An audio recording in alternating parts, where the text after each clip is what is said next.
And I guess there has been new interest rekindled because of the incredible success of a movie called Close Encounters of the Third Kind, for which Dr. Hynek was a technical consultant, made a cameo appearance, as a matter of fact. We thought it might be interesting to peruse with him some of the reports over the last 30 years and the information that he has sifted through and see what he really thinks about it all. Some of his credentials, well, he, for years, headed up the Air Force's investigations into unidentified flying objects. He himself was a debunker for a very long time. You remember the marsh gas explanation for the sightings in Washtenaw County and in Hillsdale 10 years ago? That was Dr. Hynek's idea.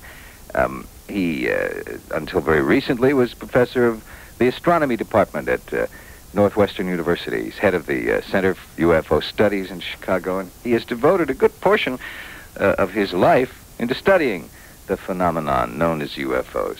Dr. Hynek, on a very snowy, blowy morning on this Friday in Detroit, we're pleased that you are here. Welcome.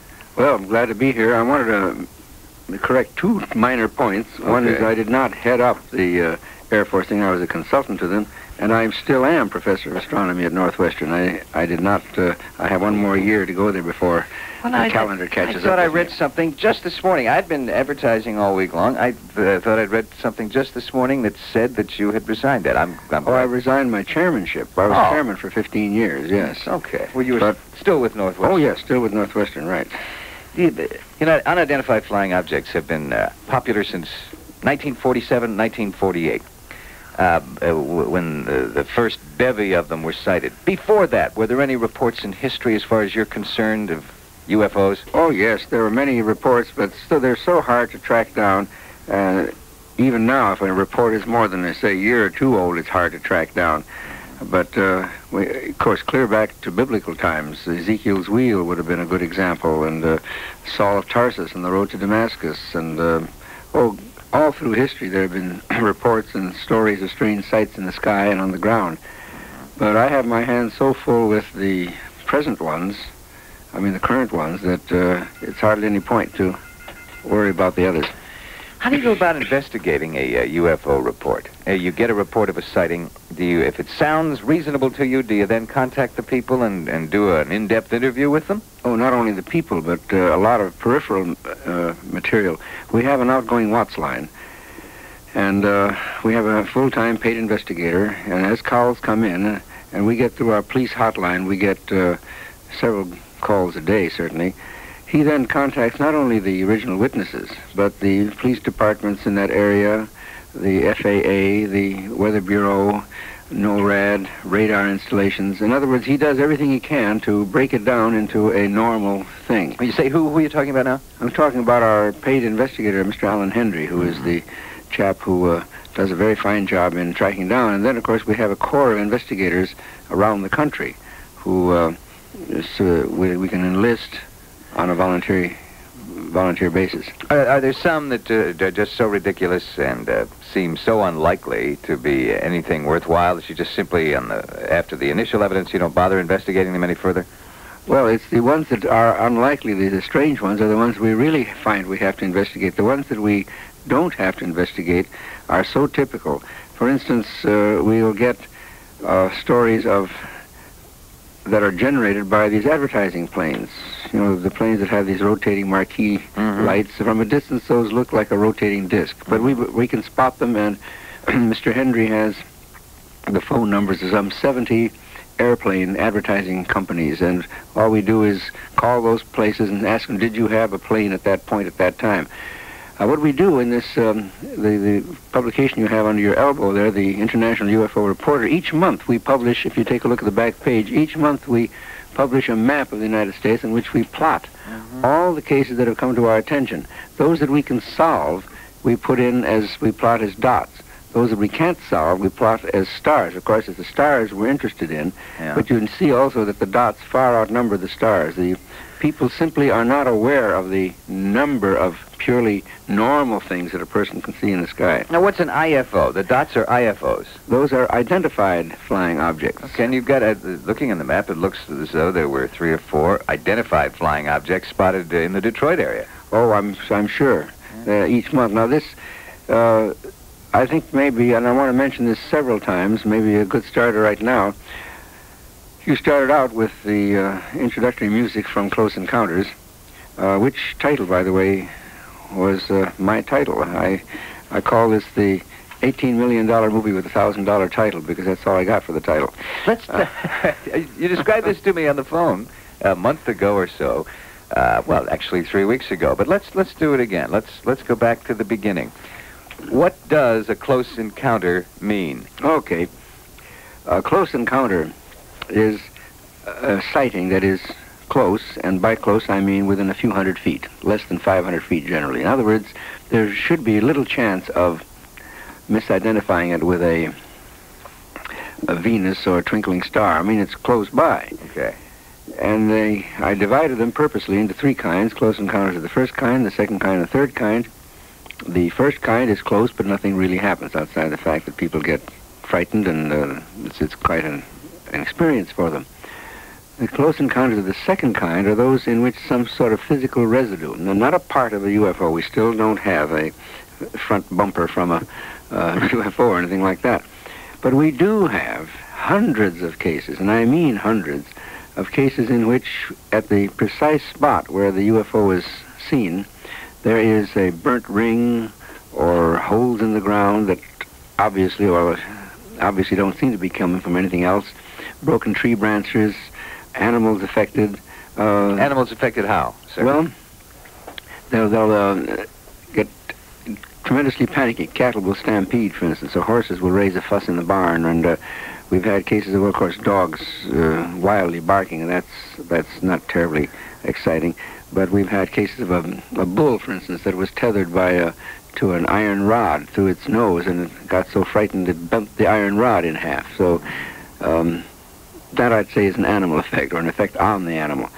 And we at the Center for UFO Studies, we have now published a catalog of some 1,100 now of such cases. Okay. This UFO Reporter, this monthly that you release for $1, we'll get to in just a few minutes. I want to talk to you, though, about the much celebrated release of information by the Air Force. For years, the Air Force kept a lid on all this UFO information. In People magazine in August 1976, in a big article about you said the Air Force will open its UFO files and it will make juicy reading. Well, that's a year and a half ago. Nothing startling has come up. President Carter indicated, or at least U.S. News and World Report magazine indicated that President Carter this year would make some sort of announcement about UFOs. There's always been an awful lot of smoke, but no fire. What is it? Well, the only solid thing that's come out of that, see, President Carter asked NASA to undertake a study of the UFOs, and they very politely refused. And they had good reasons, but I would like to talk about those later. The Air Force did, or the National Archives did release the files of Project Blue Book, on which I was consultant for a good many years. And that is incorporated in my new book, which is very modestly called the Hynek UFO Report. What I do there is, I think many of those do make juicy reading.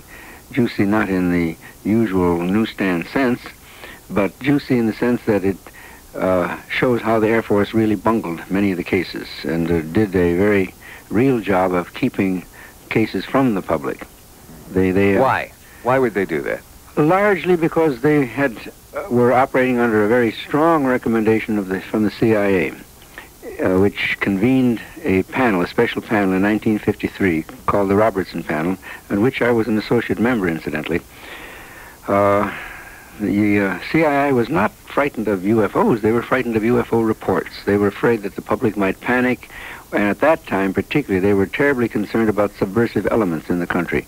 And they thought that these subversive elements, the communists, might use the whole UFO phenomenon, the UFO clubs and the UFO organizations, as fronts for subversive activities. And so they strongly recommended that the Air Force do everything it could to debunk the situation. You were one of the major debunkers. I was one of the major debunkers. I mean, because I thought that the whole thing was a lot of junk. Have you changed your mind? Yes, significantly? Absolutely significantly. Otherwise, I wouldn't be heading up the Center for UFO Studies. Do you believe that many of these UFO reports are not only real, but that are extraterrestrially directed? There are three basic theories of the UFO today. One, the first, of course, is that it is complete nonsense. Second is that they are extraterrestrial vehicles. And the third is that they really represent something from another dimension, a parallel reality. There may be 4 or 5 others that I don't know about. Oh, there are some fanciful ones, very fanciful indeed. All of these are fanciful, except the first one. I think that's fanciful too.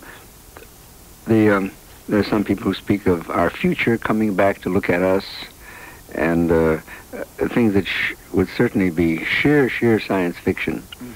But that sounds like science fiction. Can you even buy the concept of that? Our future coming back to look at us? I can't. Time machine stuff? No, okay. I can't. Where are they for? What's the parallel reality? Well, that's an intriguing concept, and it shouldn't bother us so much because, good heavens, I don't know which particular religion you happen to be, but of all of our major religions and the great philosophers and prophets of the past have all told us that the physical world is not the whole thing, that there are other planes of existence. Where do angels exist, for instance? The Bible's full of angels, for instance. Well, that would be an example of a parallel reality. Or another more practical example is right now, even though we're in a radio studio, there are passing through this room television pictures that we can't see, but it represents a sort of a parallel reality. Okay. Another dimension, put it that way.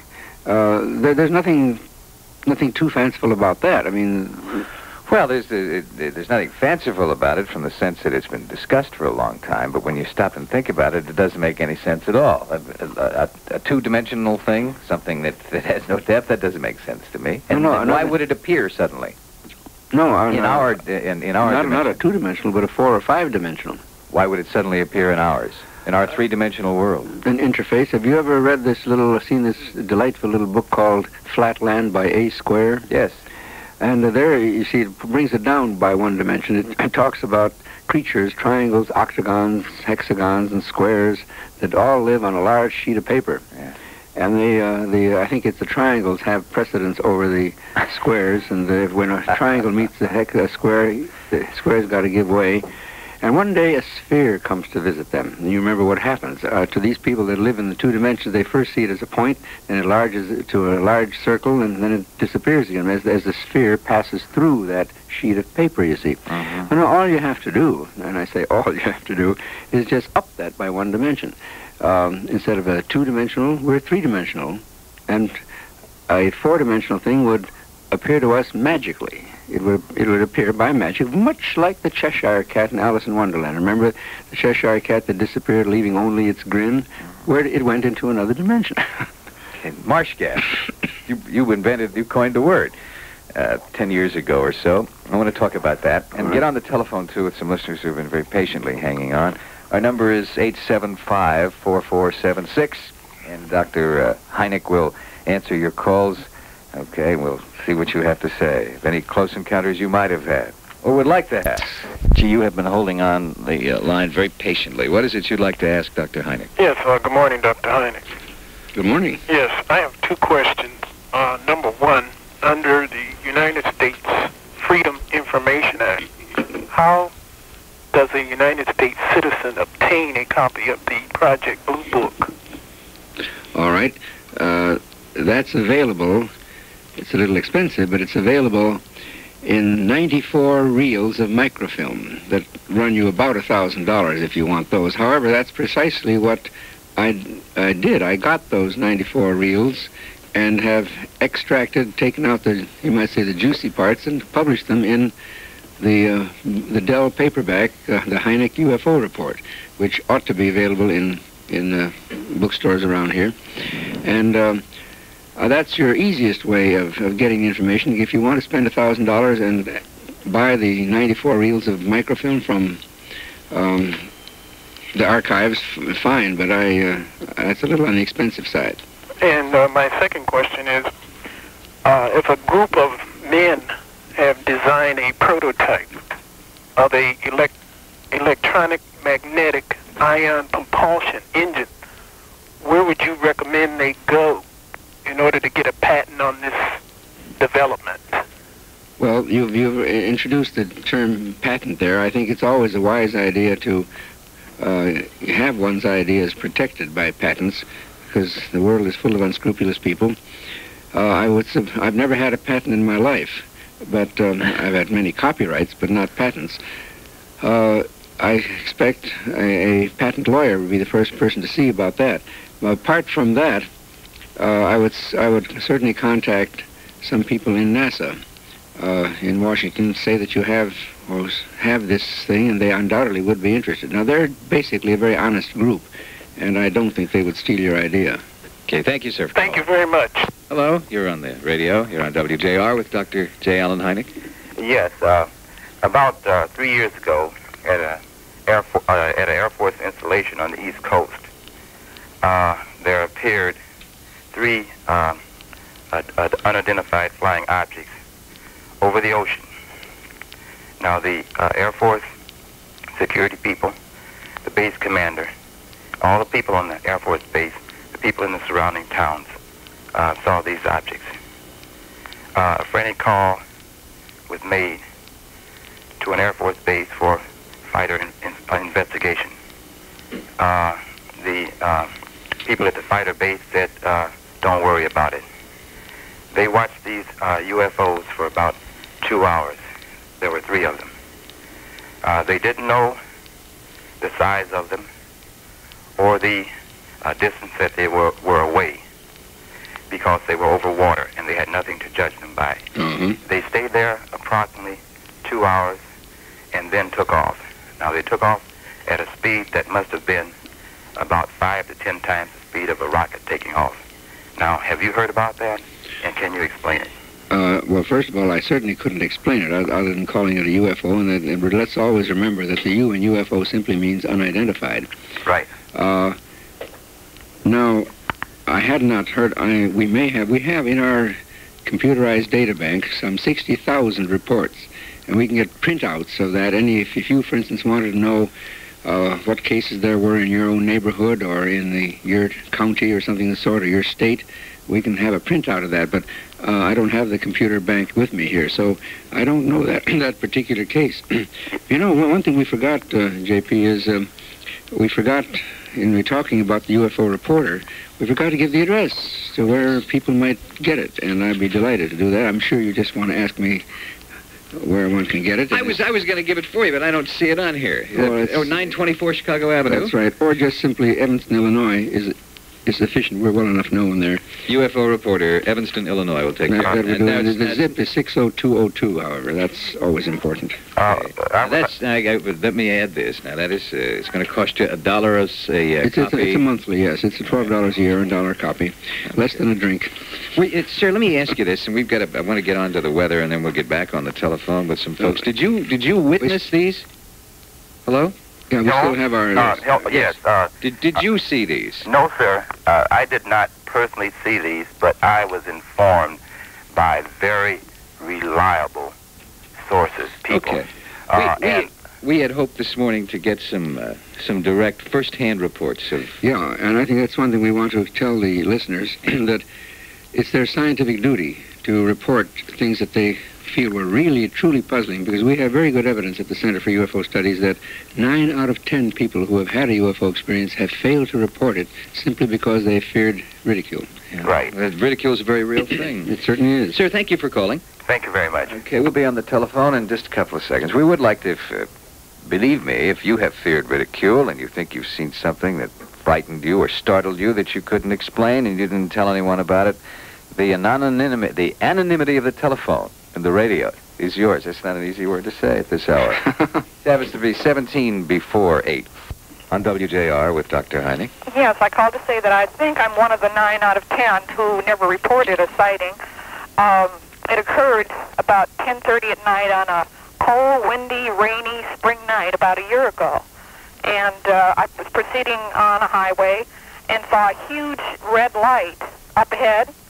And my first thought was that this was possibly the top light of a new antenna or, tower that they had put an obstruction light on. It was huge. And as I proceeded north on the highway and the light came toward me, I could see that it was not one light, but two lights, which had merged as one at a distance. And between the two lights were possibly a faint green light, and then just maybe a hazy gray light on each side of the green light in the center, and then, of course, the two red lights on the outer side, which were huge, by the way, and then two, like, spotlights, which were crisscrossing on each side of the red light. Wow, what a vivid description that is. Well, I'm glad you're reporting it. Now, you do demonstrate one thing, which I've long ago called the escalation of hypothesis. There are, when people do finally report, they will say, at first I thought it was an accident on the road and that the light was a flasher beacon. Then I realized it wasn't that, and then I thought it was maybe an aircraft coming in and so forth. People try to explain it to themselves first, and then they've sort of driven up to the wall and they realize that they can't explain it. Now, how long did this whole thing last? I'd like to ask you. Okay, let me put it this way. I turned off I-75 onto a highway going directly north and south, my home being exactly 4 miles away. And I proceeded probably half a mile when I saw the red light. Now, it's a little hilly in this area. And I saw the red light. When I finally traveled maybe another mile and a half, which would be 2 miles away from my home, I got a very good look at it. But, of course, it was dark, about 10:30 at night. It was blowing, raining, type of evening. And I got a good look at it, put it approximately at 2 crossroads. And I lost my train of thought. Well, I tell you what, I would very much like to have you and any other listener who is one of the 9 out of 10 to write it up and report it, send it in to the Center for UFO Studies in Evanston, Illinois. And we operate as a clinic, you might say. We never divulge the names of people who report to us, so that your report is treated completely confidentially. We release your name only with your permission, so you don't have to worry about that. Okay, Dr. Hynek, one of the claims made when I told what I had seen to friends was that this was an advertising plane, and of course this seemed ridiculous to me at 10:30 in the evening with a rainy, blowing night that an advertising plane would be out. Well, 10:30 in the evening wouldn't be bad, but the rainy, blowy night, and also they don't fly. How low were the clouds, do you imagine? No, that I can't tell you. Now, there was no fog, but of course, obviously, stars are visible. There's nothing in the sky. And the red lights are so huge, I have looked constantly every night I go out to see if there's a plane with red lights as large as this. It would be almost like a stop light up in the sky. And I lost my train of thought. How did it disappear? Well, okay. Then at that point, I was heading north on the highway to go home, and I continued the 2 miles and ran in the house, got a pair of binoculars, jumped back in the car, and went back down the road, but it was gone. And, of course, as I said, my first thought that it was the light on top of the obstruction light on top of a new tower, but having lived in the area for 10 years, I've since looked, and obviously there's no tower there. How close do you think, I know judging distances at night is very difficult, but how close do you think it may have come to you? Okay, I pinpointed the spot where I got a good look at it at approximately like a quarter of a mile away, or at least where the two roads crossed a quarter of a mile away. Well, that doesn't make it a close encounter, but it makes it a good nocturnal light. Okay, but you would, on the basis of the skimpy information I've given you, it doesn't strike you as an advertising plane, does it? No, not from what you've said, and the weather seems to argue against that. But the only thing was that I could see no form because it was so dark. All I could see were these huge lights with the two spotlights crisscrossing at the outer end of the red light. I don't suppose you lowered the window and listened, did you? No, I didn't, because it was raining and blowing hard. Yeah, well, please do send that report in to the Center for UFO Studies in Evanston, Illinois, 60202. Now, there's another one, if you have the time, which is very short. Can you hang on for just a half a second? Go ahead, okay, I've got to take care of a little business here, and we'll be back on the telephone. We want to give some of the other folks who've been hanging on a chance, too, okay? Would you mind calling us back a little later? No problem. Thank you. Ohio, I think you do want the cloak of anonymity, so just go ahead and tell Dr. Hynek your story. I don't mind giving the location. This was on October the 2nd, 1973. I'm reading some notes that I'd written down a couple, 3 years ago. It was at 10:15 p.m., and it was about 5 miles north of Route 270 on Route 23 in central Ohio. Now, I commute this route for like 9 years, and so it was easy to spot something out of the ordinary. And there was I have written here, an oval white with a reddish green glow to the left of the road. It was about a quarter of a mile off the road, probably 100 to 200 feet in the air, so it wasn't very far up. It was a bright night, so you could see the shape of it against the sky. It was probably about a 20-degree ellipse shape. I've written that it was probably about 40 feet across, 30 to 40 feet across. I got pretty excited at the time, so I didn't stop, but I did have the phenomenon, I guess you'd call it, of having my automobile quit running properly. The lights dimmed and the motor began to miss like when it's running out of gas for just a few moments, and then it started running again fine. And I pulled in the State Highway Patrol, and I got a patrolman out, and we both looked at it, and I asked him if it was something that he knew about, and he said only from phone calls coming in. And I couldn't really understand why anything like that would be around Ohio, except that it occurred to me that this is Perkins Observatory, one of the big radio telescopes, would have been less than a half mile from it. Well, beg pardon? I used to work at Perkins Observatory for many years, Then you and know I that know the location. area. I know the area very well. Yeah, it was right on the hill they call Kingman Hill. Oh, yes, I know that Yeah. well. It was just, I'd say, 300 yards to the left of the road, and not very high up. Well, now, I definitely want you to send this report in to me at the Center for UFO Studies in, not, as Joe said, Chicago, but Evanston, Illinois. And the zip is 60202. Okay. And your name will not be used without your permission, so don't worry about that. Okay. This is a very interesting case. What is your technical background, if I may ask? I'm not a technician. I'm a commercial artist. Oh, well. Hey, you could draw this thing for us, couldn't you? How about a good sketch? I could do that. That'd be great. I'd like that. You know, your experience sounds an awful lot like one of the episodes from the movie Close Encounters, doesn't it, Dr. Hynek? Yes, it does, except that was moving much more. This made no movement. It just stayed stationary in the sky like you'd be looking at the lady described like a big tower, but there was nothing supporting it. Well, did it seem to be solid, or was it just a light? It seemed to be solid, you know, but it had an undulating glow to it. That's the only good word I can describe. I thought at the beginning it was a helicopter with blinking lights, but when you got close enough, you could see that they weren't blinking lights. They were undulating, glowing areas of light, like not defined, sort of moving. And then it just disappeared. You know, it didn't make any movement. It didn't go off quickly or anything. It just simply wasn't there any longer. Now, you said the policeman also saw it? Yes, I have no way of knowing his name, but I did report it to the State Patrol in Ohio. Wilmington? It was the Delaware office. Oh, the and Delaware they were office, taking reports then and writing them down. At least they told me they were. Yeah. And they were getting other calls about it, did they At say? the same time, yeah. But I walked into the station because I happened to be right there. No, I used to live in Delaware for years, so I know the area. I see. Well, I had written down 2 or 3 others that I'll write down and send to you. I have a tape because I switched my tape recorder on in the car. Well, that's very good. And I couldn't locate it this morning because I really am not sure where I put it. But I'd like to hear it again myself. Well, please do send me a copy of that, too, would you? Okay, I'll be glad to. Now, the address again for both for you and our other listeners and those who want to subscribe to the International UFO Reporter is the Center for UFO Studies, Evanston, Evanston, Evanston, Illinois, 60202. 60202. Right. Thank you very much for calling. Thank you. It's nice of you to do that. Bye. From Delaware, Ohio. That qualifies as a genuine close encounter, right? I would say so, yes. Okay. Hang on for a second. We'll take more calls with Dr. J. Allen Hynek on our UFO Close Encounter morning here on WJR Detroit.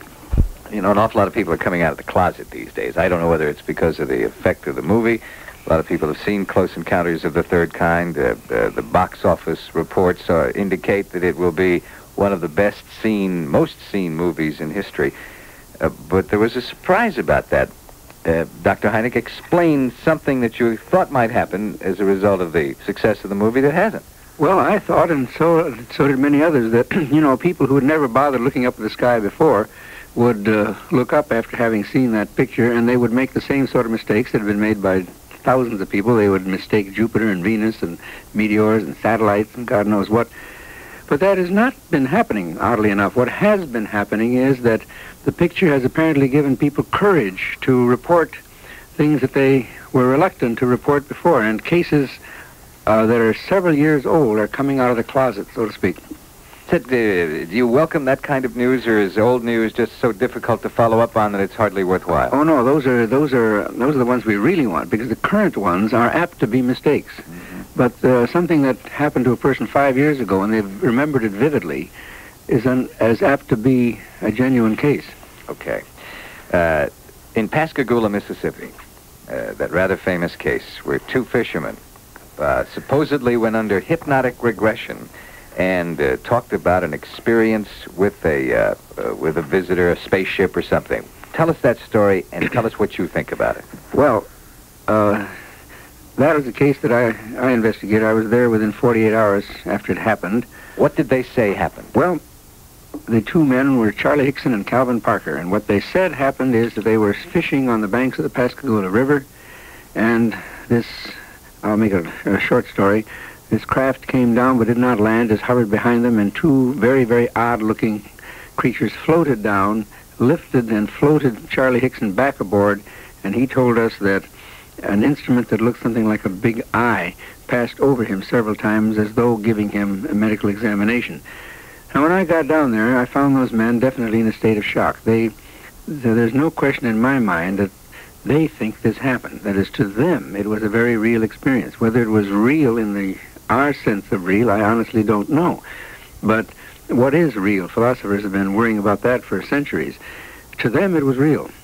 And they could not undergo hypnosis. Dr. Harder tried to hypnotize Charlie Hickson, but he resisted it and got terribly, terribly upset. So I'm not sure what that means, but if this were the only case like that, I would dismiss it out of hand. For we have dozens of cases similar to that. Matter of fact, what is not known, and maybe even you don't know, Joe, that that case hit the press, but within a few weeks on either side of that famous case on October 11th, 1973, there were 70 other cases of close encounters of the third kind which were not reported to the press. And at the Center for U.F.O. Studies, we've just published a report on that called 1973 Year of the Humanoids. And that's also obtainable through the Center for U.F.O. Studies. Now, the humanoids, these creatures that these people say they saw, do they look anything like the creatures as depicted in Close Encounters, the movie? Oh, absolutely. In fact, is that where you got it from? That's where Steve Spielberg got it from. When I became technical advisor to Close Encounters of the Third Kind, at first I was not going to have anything to do with a Hollywood movie because I felt that would really ruin my scientific credibility. But when I discovered that Spielberg had really done his homework very well and was very knowledgeable, he based the appearance of the creatures pretty much on actual UFO reports, yeah. Fascinating. Well, they almost looked like an embryo. Yeah, well, actually, I would tend to describe them more in general as overgrown goblins. Mm-hmm. Generally large heads, spindly bodies, and I'm not making this up. This is what's reported, you see. Yes. And I'm acting here largely just as a reporter, telling you what people tell me. You were a great disbeliever. I want to talk about that and how much you've changed. If I may, Dr. Hynek, in a minute here. It was his doing. He decided it was marsh gas. I want to find out about that in just a second. There were sightings of something, UFO sightings in the Ann Arbor area, also in Dexter, and as I recall, Hillsdale. Mm-hmm. And you came in. You were a great debunker in those days. You headed the investigation team for the Air Force. Am I right, coming in to have a look? I was their consultant. Well, I headed the investigation, that immediate one, yes. Yeah, well, that's what I meant. And you determined it was marsh gas. How did you make that determination? Oh, boy. Well, the point is that at the press conference, which they tell me was the largest in the history of the Detroit Press Club at that time, I had said, and I have it on record, that if we limited our attention to the faint lights that the girls at Hillsdale had seen in the swampy area, the Arboretum, that those could be explained as swamp gas. But what happened is that the reporters apparently needed a buzzword, and swamp gas was it. And as soon as I mentioned that, they underlined it in their press release and dashed off to the telephones, and I couldn't say, hold on, boys, that's not the whole story. Swamp gas was it, and I believed it. And as a matter of fact, the faint lights still could have been explained as swamp gas, but not the major sightings, not the large things that were reported. Okay. Did the Air Force ever tell you, look, Dr. Hynek, we don't want to cause any panic. Explain this away as natural phenomena? Well, did they say that to you? Either directly or by insinuation? By insinuation, yes, but not directly. They never gave me any specific orders, but it was quite clear that they wanted me to do the best I could to explain it as a natural thing. Yeah. And I tried. But today I would do it quite differently. Today I would say, look, we can't conduct a scientific investigation in this excitable atmosphere with reporters buzzing around, and you couldn't get a halfway thought in edgewise. And so I would say we'd have to gather the data, study it carefully, and come out with some sort of a at least preliminary idea in a few days or a week, but not on the spur of the moment. Mm-hmm. How many books have you written on the subject of UFOs? Well, the first one was the UFO Experience, which is in which I coined the phrase "close encounter of the third kind." Yeah. And then this most recent one, the Hynek UFO Report. I did have another one with jointly with Jacques Vallée called "The Edge of Reality." Mm-hmm. But the Hynek UFO Report, even though the title is not a very modest one, that was the publisher's idea, by the way, is an expose, really, of the Air Force handling, because I was there for those many years and I saw the way in which the Air Force, the cavalier way in which the Air Force handled this whole problem. Did they just out of hand cover it up, just without any investigation at all? No, they would make investigations, and as I point out in the book, the more certain they were that it was a natural thing, the more they would investigate. They went out and they would read from anything that comes in from the air, and it's a little difficult, face-losing to say, look, there's something in our atmosphere that we don't understand. It's much easier to say, well, we do understand it. It's perfectly natural. It's swamp gas. It's aircraft and so forth. Was this on a directive from some power on high, the Secretary of the Air Force or the President of the United States, or was this, do you think that this responsibility was assumed by some generals? Well, the Project Blue Book and the directors, the people who ran it, had a job to do.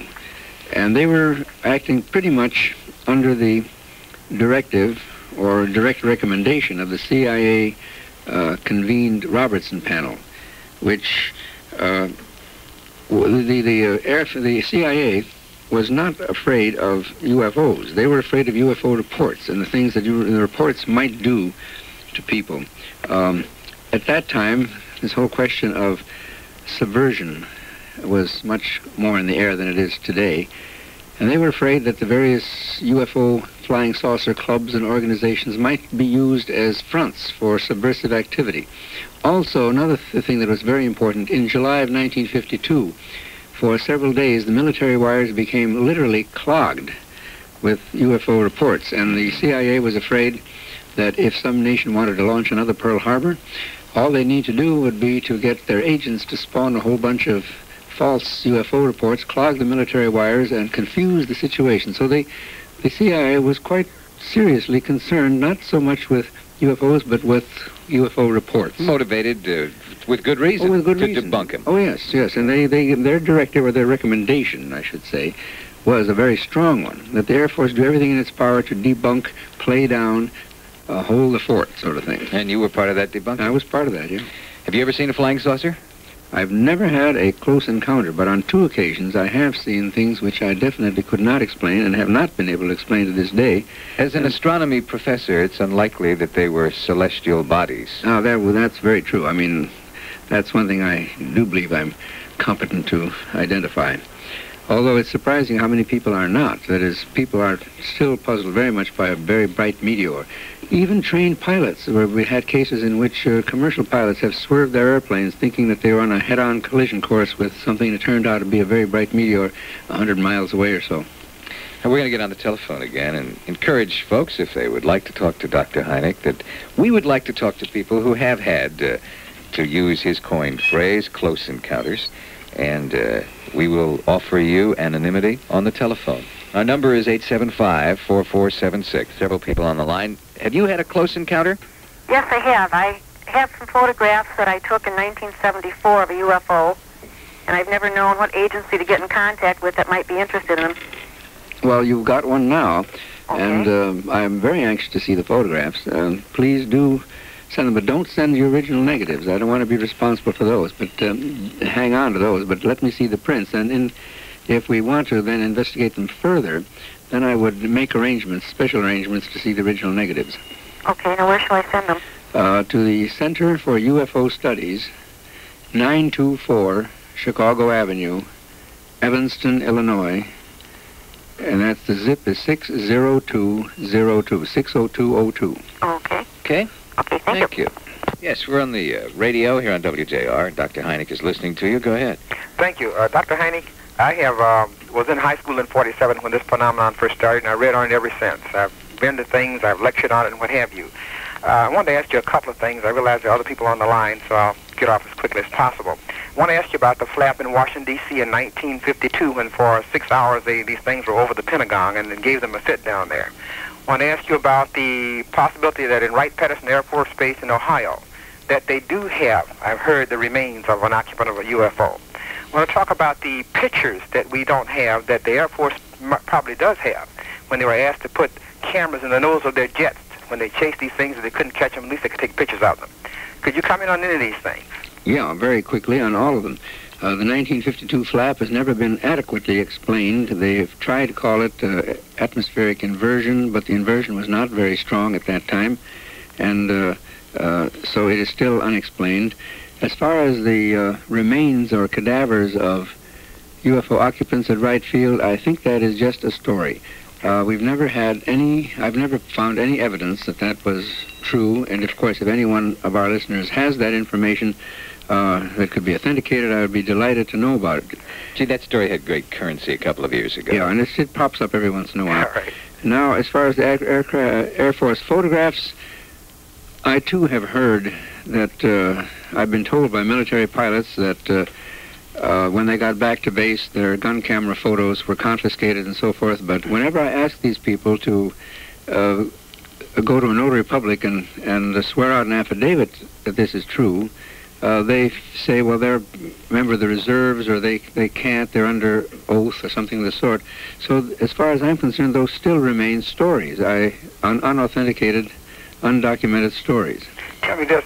They had an Air Force report, AR 200-2, which said that Air Force pilots who had seen anything, if they had talked to anyone, they didn't maintain secrecy. They would be subject to 10 years in prison or a fine of $10,000. You heard about that? Oh, heavens, yes. That was in JNAP 146E, which is still in effect. It is so that a military pilot must report any unidentified thing. But of course, their definition of unidentified is very, very broad. A new Russian aircraft would be considered unidentified. Yes. They must report, and it is quite true. They're still under considerable threat of a fine if they say they're allowed to talk about it if it is identified. They are not allowed to talk about it as long as it remains unidentified. I want to point out that the movie was just tremendous. From one who has been reading for years on this, I didn't see it as science fiction. Did such a good job on depicting situations that I had read about for years. One last question, sir. It seems to me that these things appear so often that their appearances can almost be predictable. Would you say that's so? Well, we're trying. We're running computer studies now on this, and it appears that possibly we'll be able to predict waves of UFO sightings in the future, but it's still too early to say. There is certainly an unusual interest in our nuclear installations, aren't there, about these things? Yeah, now that may have a perfectly natural explanation. The military installations, the nuclear installations especially, of course, have 24-hour guards. and they're out there watching. And they would be more apt to see something when it happens. Of course, another explanation is that they're under surveillance, but I don't know. Doctor, what are your thoughts as to if indeed these things are extraterrestrially directed? Why don't they land, make themselves known? Well, that's one of the questions. That's the situation. They don't. Why? Well, I suppose I could turn the question around and say, why should they? I don't know. It's you might just well ask, why do kangaroos jump? They do. See, the hardest thing to get across in this whole field is that this is a research problem. We have lots of questions and very few answers. I might turn around and ask you, why don't we have the cure for cancer yet? We've been studying it for a long while. But if like that. so many people see these things, it just makes logical sense to say, well, they apparently mean no harm because so far as we know they have caused none, or at least very little. They are obviously curious, or they wouldn't be keeping us under surveillance or having a look. Why don't they land and make themselves known? That's a great question. I wish I knew the answer. Hang on for a second, Doctor. Dr. J. Allen Hynek with us. It's almost 8:45 on a snowy Friday morning in Detroit. Warming you up with talk of U.F.O. that Mal wanted to know about, Dr. Hynek. Well, that's a very good example of a close encounter of the first kind. It was very close, but nothing really happened. A young Navy man was walking home from his girlfriend's in near Exeter, New Hampshire, when this brilliantly illuminated object, flashing lights and so forth, swooped down on him, and he swooped into the ditch and to get away. He was panic-stricken. It then receded. He dashed to the nearest farmhouse, pounded on the door, woke the people. They called the police. The police came out, and there was nothing. But just as the police were about to leave, the object rose from behind the trees, and both policemen saw it without any question. And their life was made miserable for them by the Air Force, which refused to believe anything that they had said. And in my book, as a matter of fact, I have an exchange of those letters that went between the two policemen and the Air Force. And it was really reprehensible, the manner in which the Air Force tried to smear the reputation of these policemen, calling them essentially deluded and so forth. Why would the Air Force again go to such great lengths to suppress all of this? They were just under the idea, they adopted the theorem, you might say, that it can't be, therefore it isn't. Just simply assumed that these things had to be natural, as I assumed at one time, that obviously it had to be a lot of nonsense. Well, you never went into reputation destroying, however. No, that is true. I would never do that. You know, getting UFO information, first of all, reporting it is a problem. One has to make an emotional decision, an intellectual decision, actually, whether they want to get involved or not. And as you point out, 9 out of 10 decide they do not, for fear of ridicule and other reasons, too. In order to get some good UFO information, what do you recommend? A subscription, of course, I guess, to your... Well, yes, I think... monthly. But let me back up on that a little bit.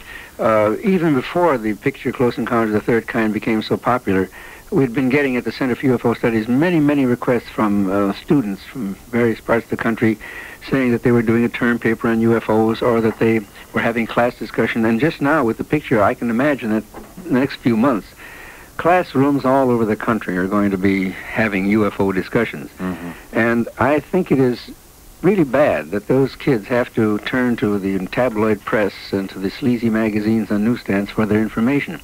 They ought to be able to get, especially school libraries, ought to have access to responsible information, and that can be obtained through the International UFO Reporter, which is a monthly newsletter which I edit, and which, therefore, I stand back of anything that's in it. Mm-hmm. Each month, for instance, we publish a map of all the cases that have been reported to us. Those that we can explain, we plot as dots. Those that we can't explain, we plot as stars.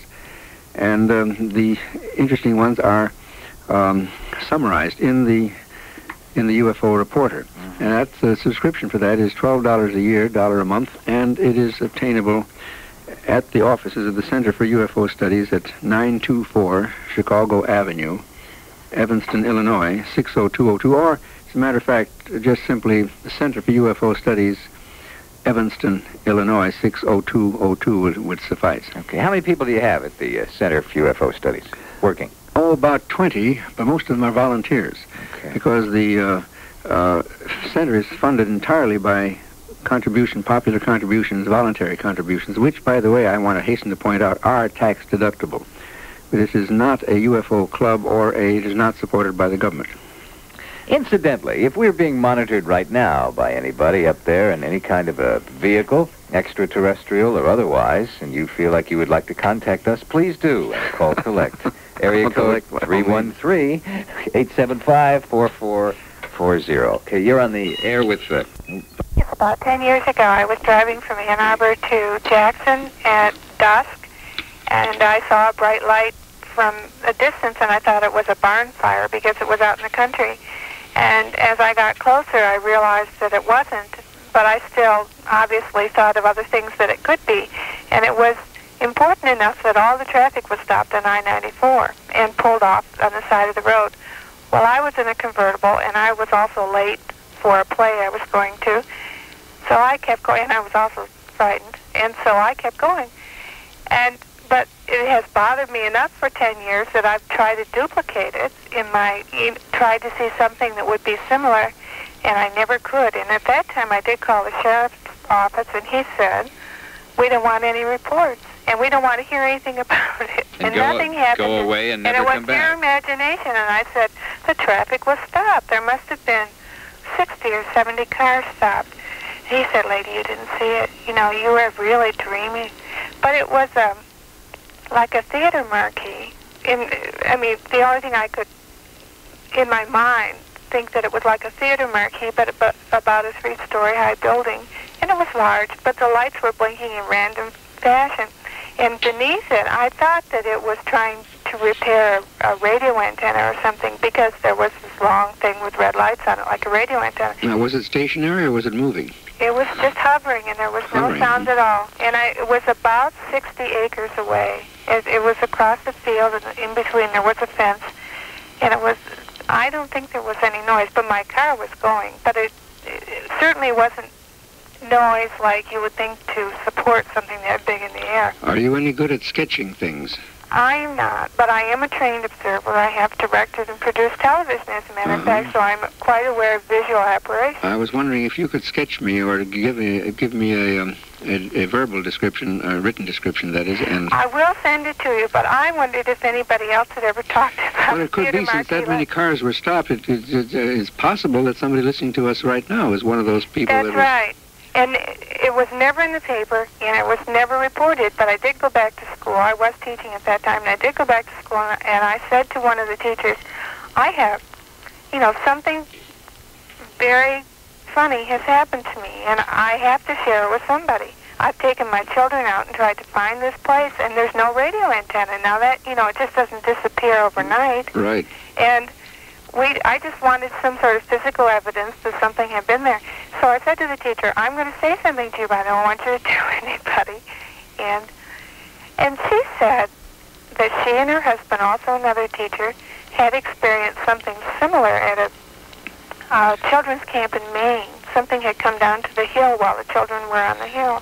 So I think there are a lot of people around that have had experiences, and a lot of very educated people, but because I didn't want to lose my job, and they didn't want to lose their job. Well, I think you've raised a very, very important point there, and the movie now is making it more socially acceptable to talk about UFOs. UFOs are no longer a dirty word. And we are now getting cases at the center which are old, 5 to 10 years old, that people have been reluctant to report. And I would like to point out to our listeners that I feel it is their scientific duty to report such cases, because how can we ever solve this problem if we don't have proper data to work with? Okay, thank you very much for calling. All right, Dr. Hynek, thank you. We're going to take a 15-minute break here. If you are a ranking skeptic. You were a ranking skeptic. I certainly was. The fact remains that UFO reports exist. They continue to come in from all over the world, and from many of them come from very responsible persons. So these are the facts that you can't controvert. Have I been misled or misinformed in thinking that there have been more UFO reports in the United States than in other foreign countries? we have a great many, of course, simply because communication is so good. But Canada, for instance, there are more UFO sightings per capita in Canada than there are in the United States. What about some of the Western European countries? Well, we have reports now from well over 100 different countries, but reporting and communications are sometimes difficult. The language difficulties, for one thing, governmental difficulties in others. It's difficult to get reports from the Iron Curtain countries, for instance, although we do. They have the same sorts of things there that we have here.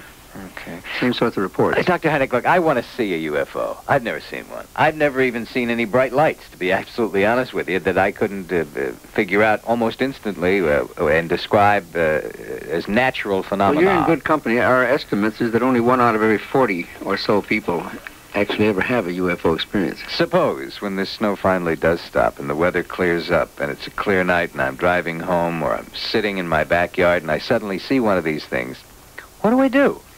The very first thing you should do is get witnesses for your own protection, because then you can say, well, look, he saw it too or she saw it too.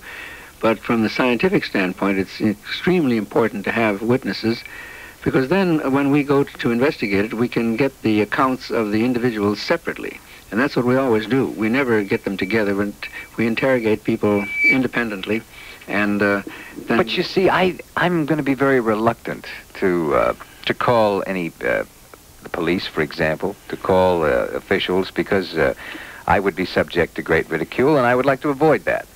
Well, after you get your witnesses, you and have them separately write a simple narrative account of what happened. Just very simple things, and the time, the duration, and then send it to the Center for UFO Studies in Evanston, Illinois.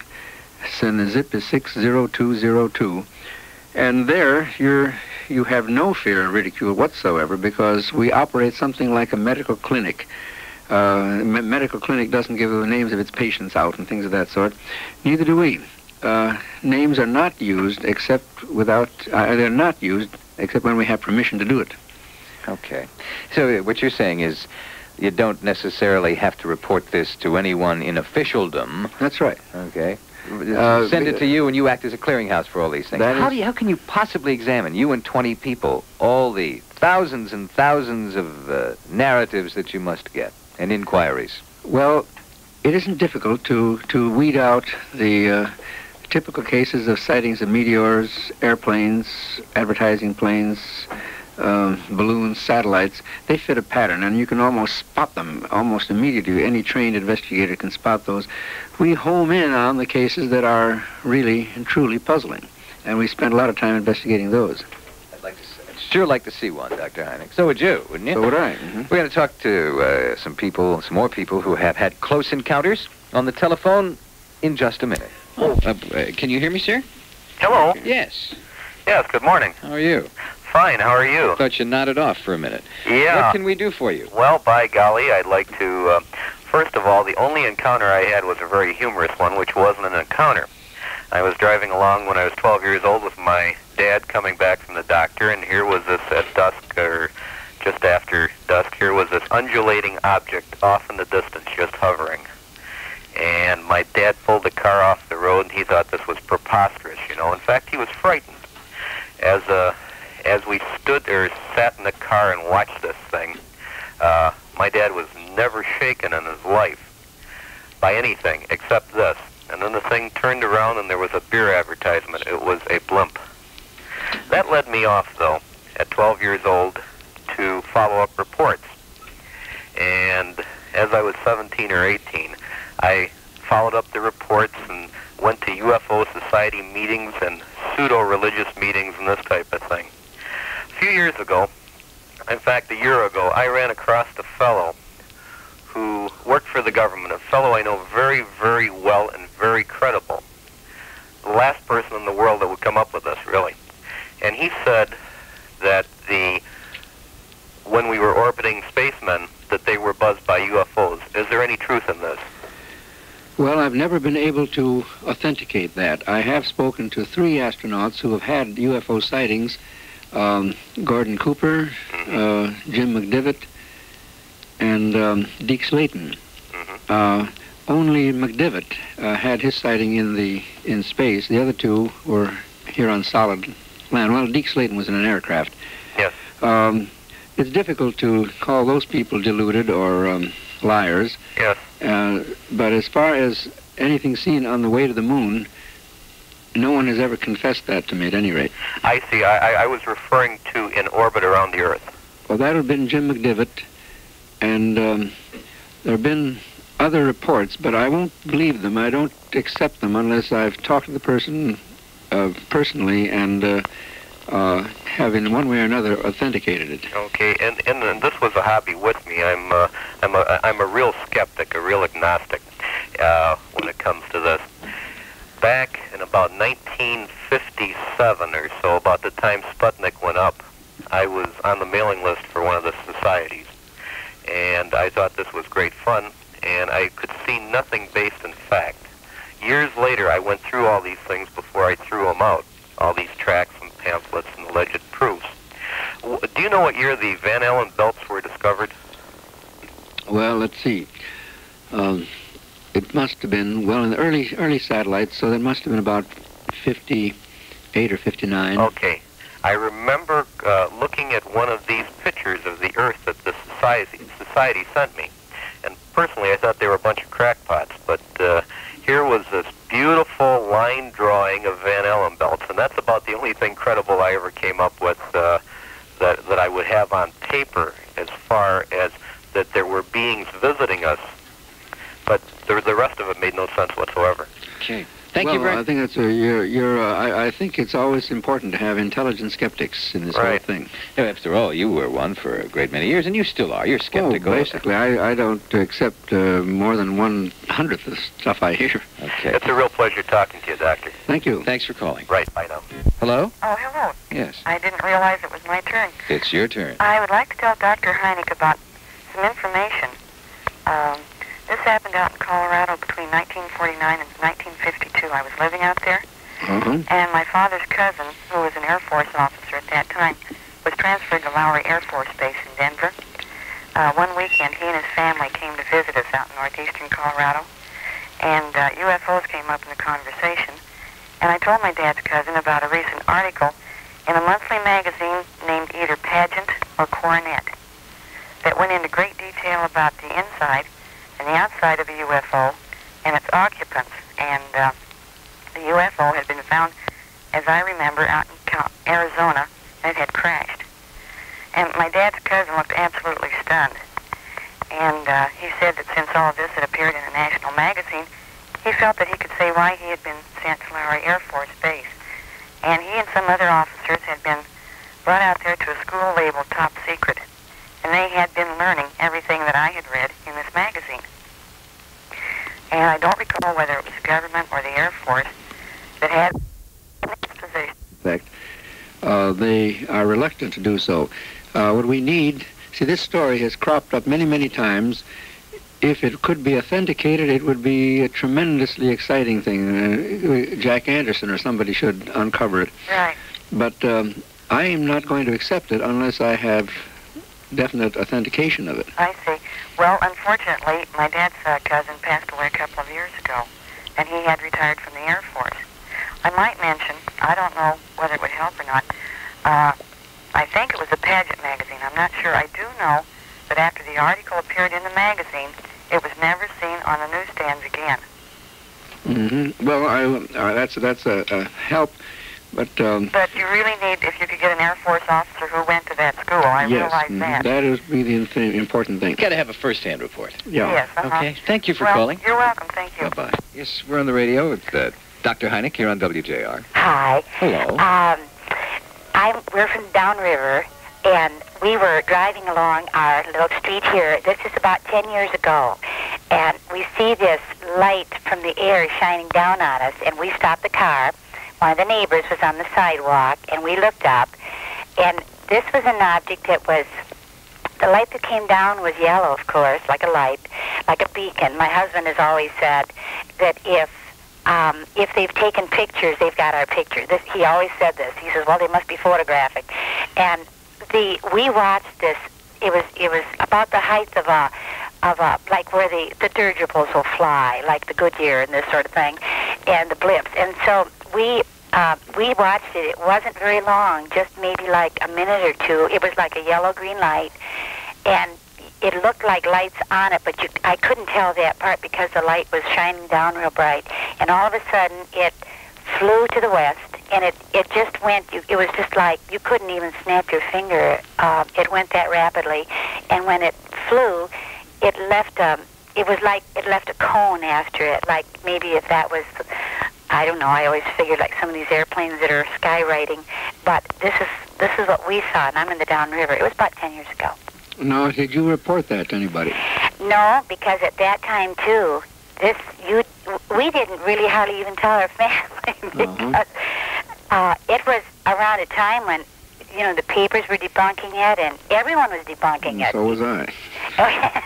And so we really didn't tell anyone. This neighbor up the road, we don't really know him at all, and we never did talk to him about it after that. But we saw it, and we weren't we weren't under the influence of anything. But it just seemed like, and again, this morning my husband says, "Well, you tell them they took our picture," and that was our impression of it. Well, this brings up the very important point that many people not only are reluctant to report, but they also tell me they don't know where to report. And the place, certainly one of the places to report, is the Center for UFO Studies in Evanston, Illinois. The zip code is 60202, and the phone number there is area code 312-491-1870. Now, if I will write this up, of course, I didn't know until this morning there was a place to even write, and I've been listening to you since you come on. In fact, I listened to JP when he had it the other time. Good. And these things sound fantastic, but from what we saw, I know they're not. I know they're really true because we saw this one. Why don't you write it up and send it into the Center for UFO Studies? To give the address once again, Dr. Hynek. All right, it's the Center for UFO Studies, 924 Chicago Avenue, Evanston, Illinois, 60202, or just the Center for UFO Studies, Evanston, Illinois is probably sufficient. The post office knows us pretty well by now, and the zip is 60202. All right, we'll do that. Thanks for calling. Bye-bye. Dr. Hynek, I've witnessed you this morning take several phone calls. You have taken reports of UFO sightings from literally thousands of people, maybe even hundreds of thousands of reports. Not that many, but we do have 60,000 reports. First of all, you must get weary of these, and secondly, is there a great similarity? Is there, do all these various reports, no matter how strange they might sound, do any of them have one thing in common from which you can draw some conclusions? Well, they're certainly similar. Let's put it this way, that some people say it's all imagination. Well, if it were all imagination, we ought to be getting reports of pink elephants with roller skates, or the Taj Mahal being seen in New Orleans, or, in other words, pure imagination would give us all sorts of reports. We don't. We get a fairly definite pattern of reports. And from different cultures, from Central Africa, from Papua New Guinea, from Brazil, from the outback in Australia.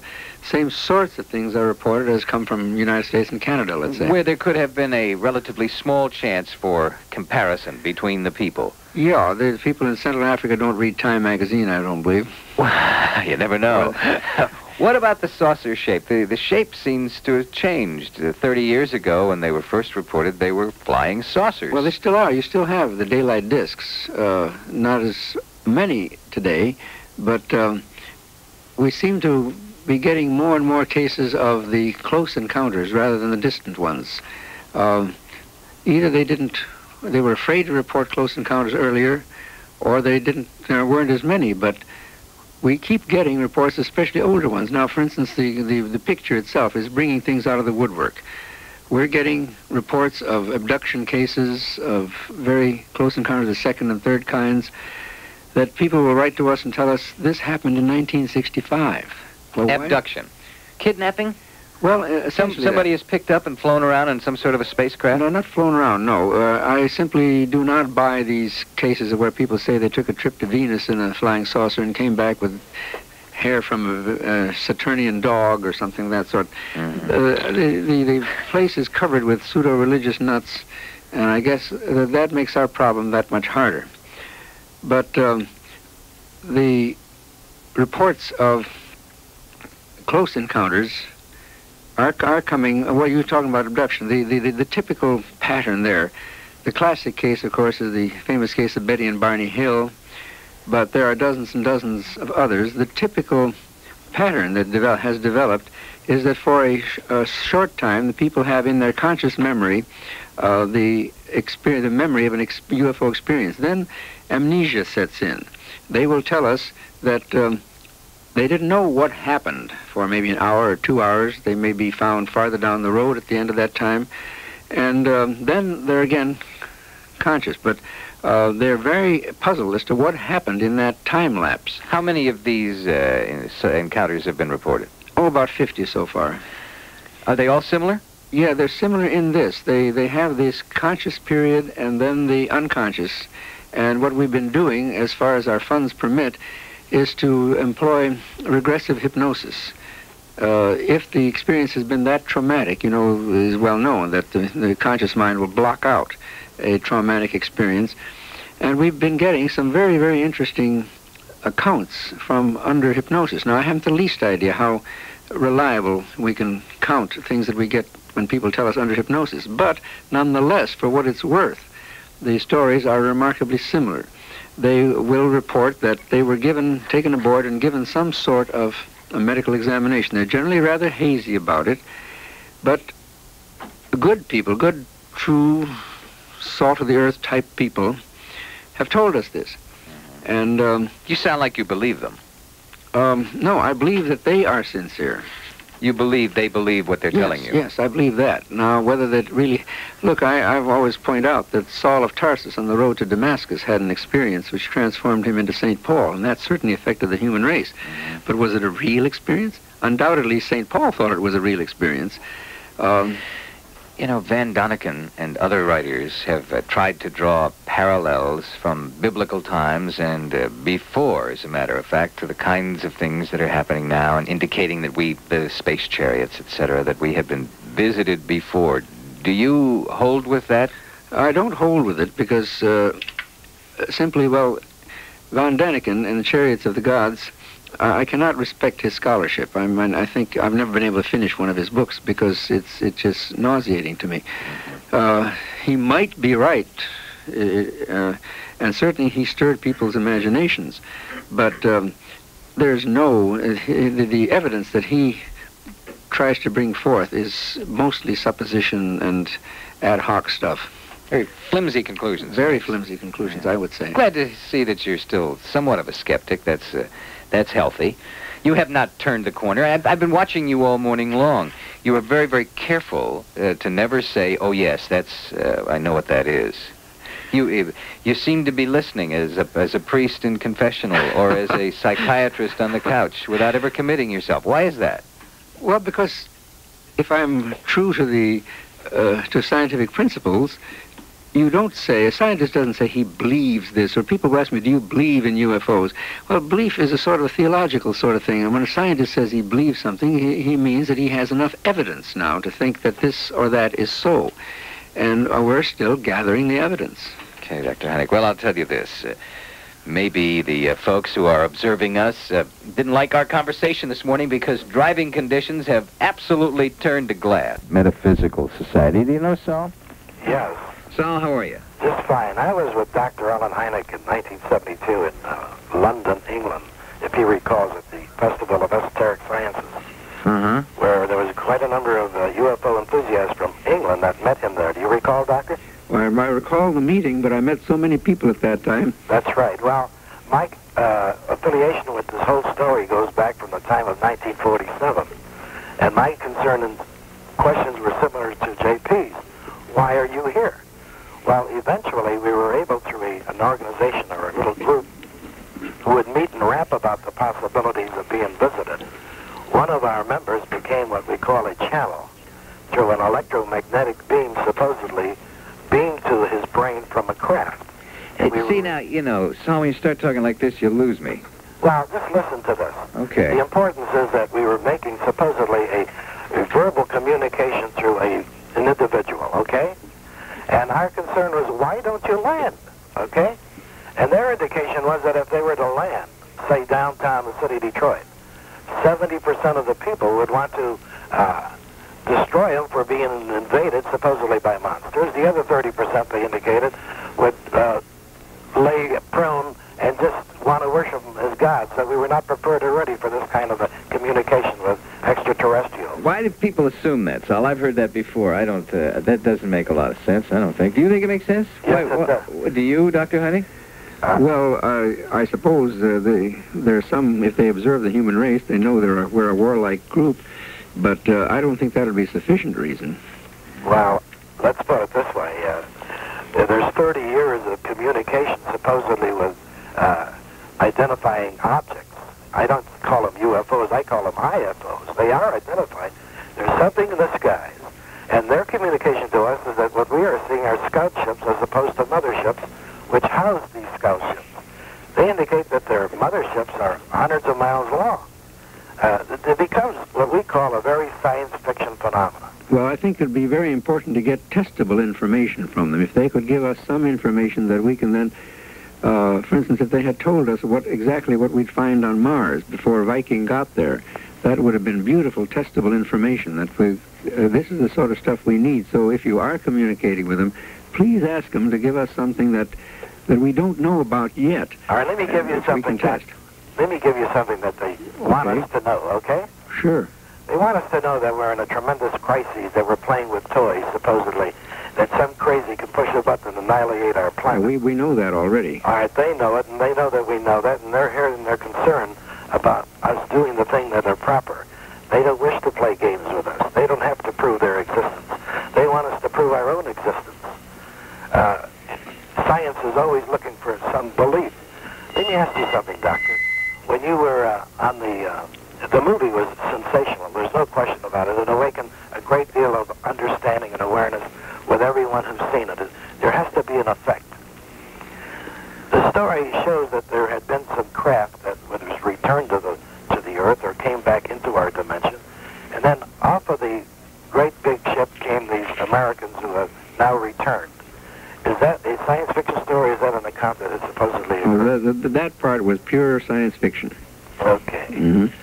Sal, thank you very much for calling. See you soon. Take care. All right. Okay, we're going to go to the weather in a second. You've been hanging on for a long time. Yes, I really don't care to go on the air, but I do want to report this back in 1965. Well, we're on the air right now, then. If you don't care to go on, I will take you off.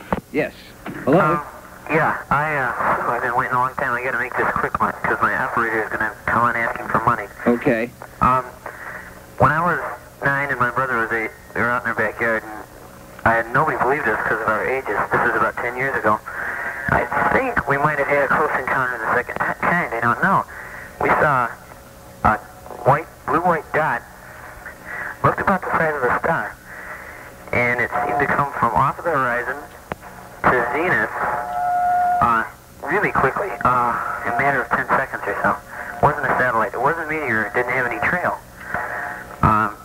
It got right above us, exactly above us, and we were watching it, and it hovered there for about a second. It just seemed to stop, really suddenly. It just stopped. And then it started to move on again.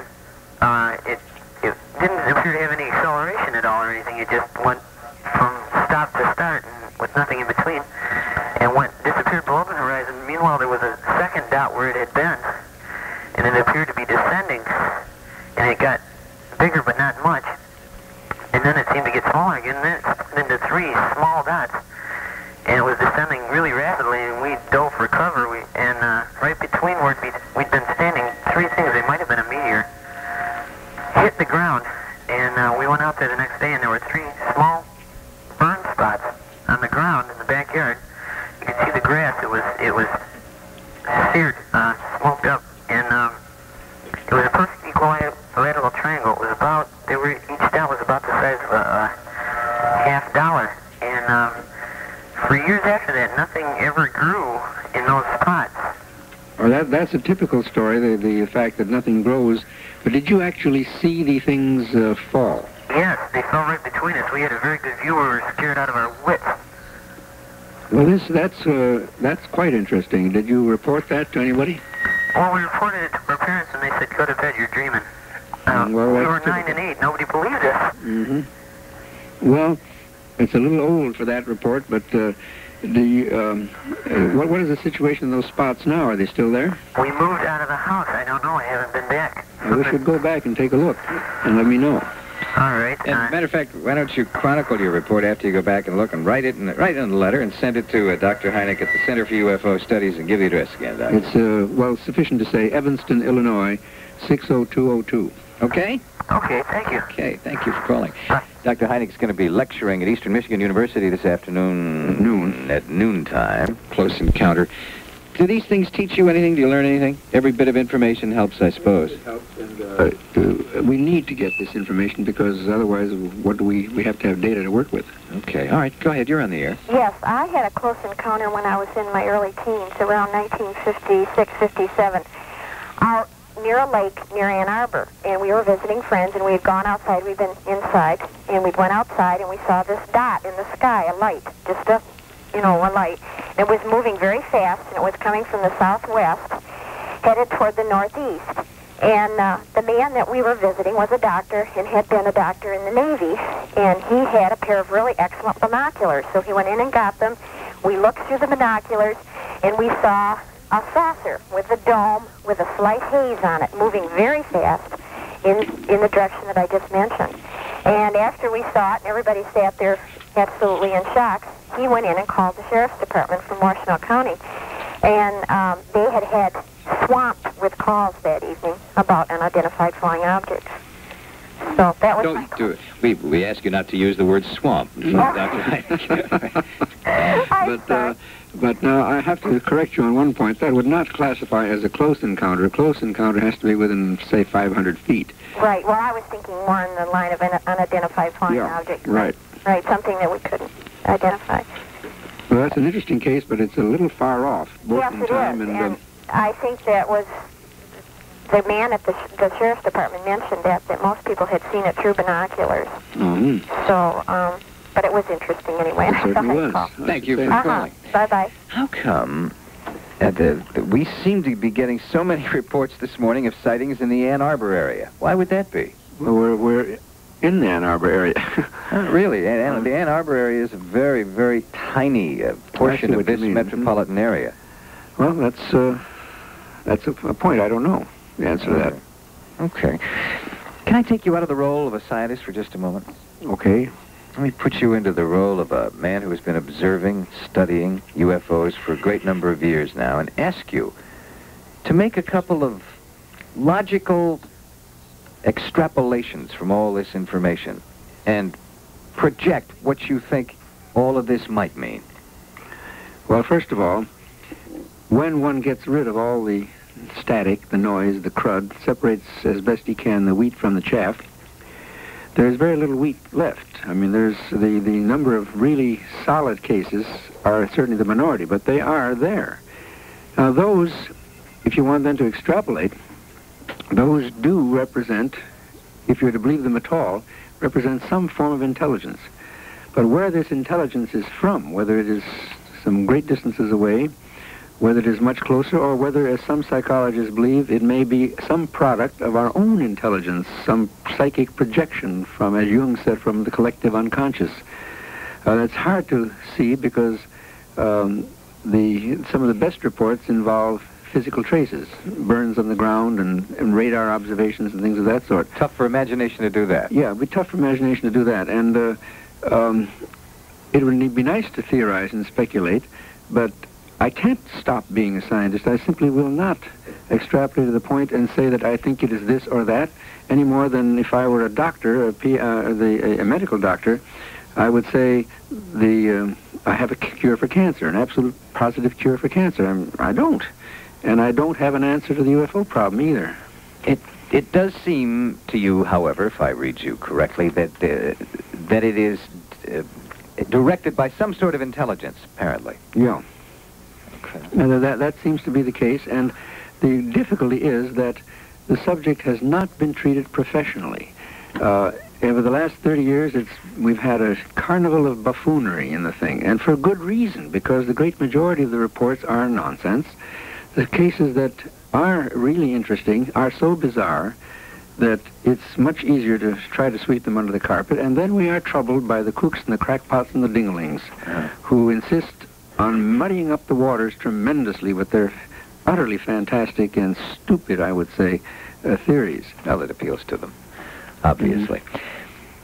You know, I'd like to just crawl underneath your skin and know what you really feel. You're very, very careful about how you put things and what you say. You should be, I guess. You have to remain detached and as objective as you can be. If I lose my scientific credibility, I'm gone, and there's enough nuts in this world, so I don't want to join that group.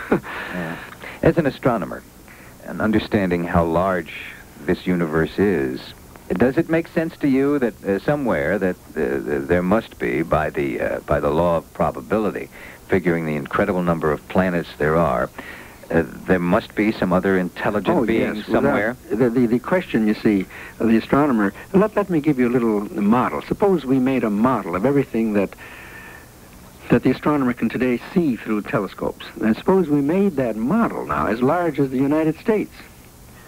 Then that would put us someplace in Kansas, and we'd let New York be as far out as we can see in one direction, and San Francisco as far out as we can see in the other. Then on that scale, in this model, the Earth would not be visible even in the world's most powerful electron microscope.